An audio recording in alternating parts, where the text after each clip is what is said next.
Hello everyone, and to this video I'm going to share this beautiful chess puzzle.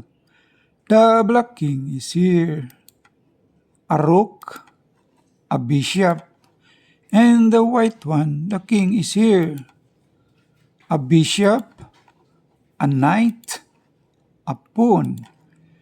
The direction for that, white for forward like that. White first to move and achieve a victory. For example, we use a pawn as a first move. Forward his pawn. F7. Black answer, there is a check on that. On A6, check. If you like to solve your own, you can pause the video and I'll back to you after a while. Go ahead. Alright. If white answer King B1, there is a check on that. Bishop takes knight, check. He moves somewhere. Can catch now the pawn. So this is not the solution.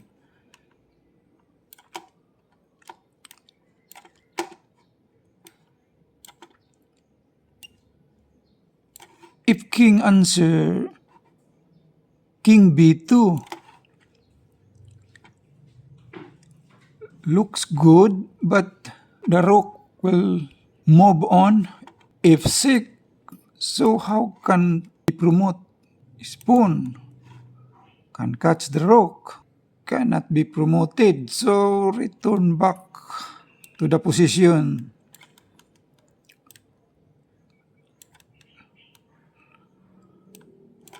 The first move for the white, F7.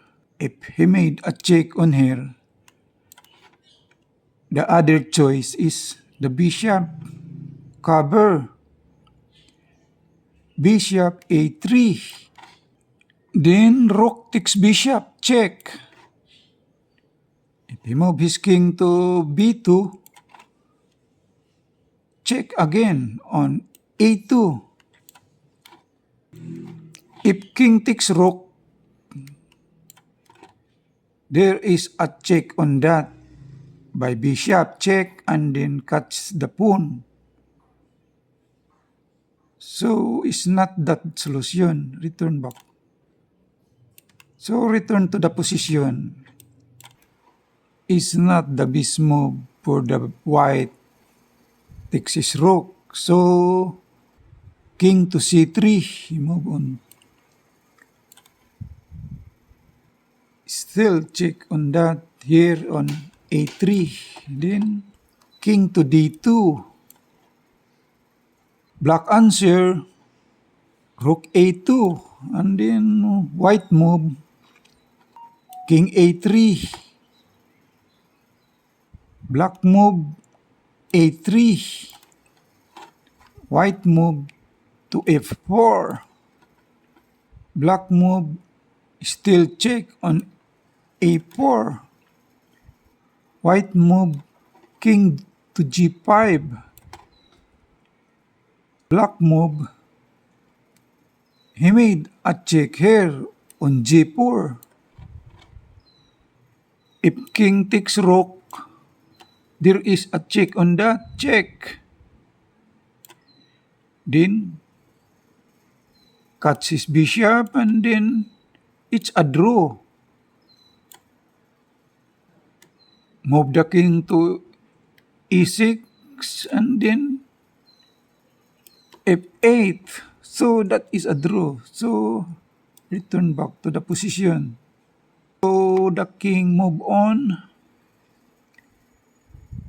F6.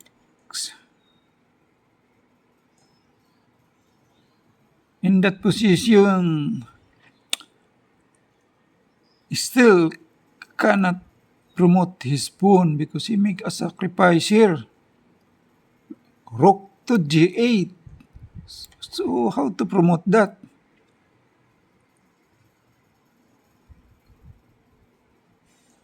If he takes his pawn takes rook,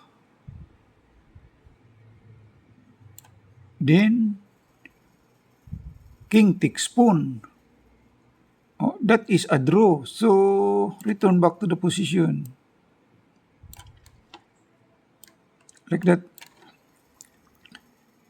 He moved his knight to a7. Then black answer, if he move his rook on this area, become a queen, the pawn. So the black answer, rook f8. White move, he made a check here on g6, check. Black answer, g7. Knight takes rook, check. Then black answer, king h6, g6. Black answer, even though he moved to f5, so become a queen here, check. To e7, he made a check his rook. Bishop a3, rook takes bishop, king b2, check. Cannot cut his rook because there is a bishop. Sacrifice his rook and then cuts the pawn. So the king move on c1. He made a check and then d2. Check again on a2. King move on a3. Check again on a3 and then king move on f4. Check again by a4. King move on g5. He made a check his rook here on g4, check. If king takes rook, bishop takes knight, and then king takes bishop, the king black will move on g7. Then after that, it's a draw, h6. So the black answer, rook to g8. If he takes his rook, become a queen, king takes queen, it's a draw. So he moved his knight to e7. Then if he move his rook somewhere here, become a queen. So black answer, rook to f8. Checkmate by knight g6. Checkmate. That is the right move. If you haven't subscribed to my channel yet, please subscribe it to be updated on my upcoming video. Thank you for watching.